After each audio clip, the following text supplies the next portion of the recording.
First thing I want to say is that my article is on electric.co, and the market for Model 3 right now is hot with over 400,000 people that are waiting in line to get their hands on one.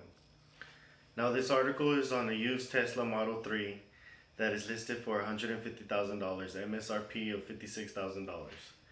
The vehicle VIN is number 209, which was listed on Craigslist in Santa Cruz, California, and it read, "The first ever Tesla Model 3 for sale. Car is lightly used with just over 2,000 miles. This is a unique opportunity to own one of the most anticipated cars ever. Skip the line of over 400,000 people and buy the car of the future right now. Car is fully loaded with 310-mile long-range battery, panoramic glass roof, premium leather sound system, and aero wheels. Car has been great for the past 2,000 miles, and a unique circumstances forcing me to part with the car. Fit and finish are excellent for early production model. Fit and finish are excellent for an early production model." I'll get back to that. "This car meets all the hype, and I plan on owning another one in the future."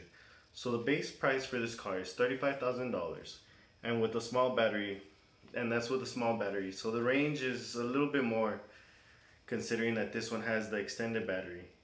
But still, I mean, the MSRP is $56,000, and they're trying to inflate the price to $150,000, which is 4 times the MSRP. The reason being is because there's so many people that want the car right now. They have, I believe, over 200,000 people waiting in line for that car. And next I'm going to be discussing about where the guy said that the fit and finish are in excellent condition for an early production model. I mean, I think this is pretty key because when you buy a car and it's costing you so much money, you know, you don't want any gaps. And well, in order to demonstrate what a gap is for a car and production and how to reduce that, I'm going to show a couple pictures.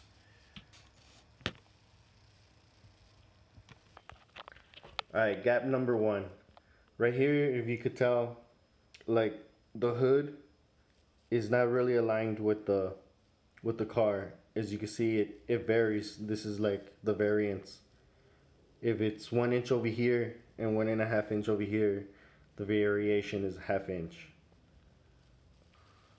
Here you could kind of see it a little bit more, where the gap is a lot bigger here than it is down here.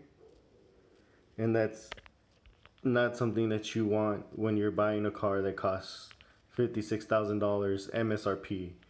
And when you're buying it for $150,000, that's pretty crazy.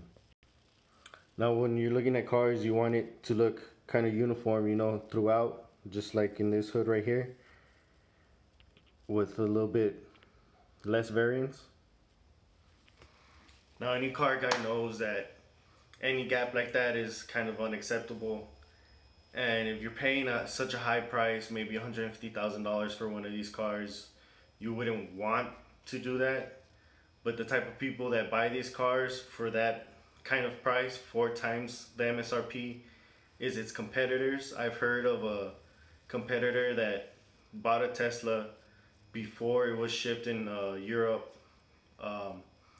They ended up, I think it was like Audi or something like that, they ended up buying it, and they ran out of electric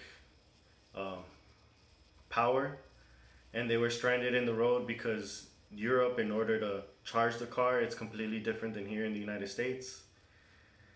And well, yeah, you know, people need to know the differences like that. But that's my video. Thank you.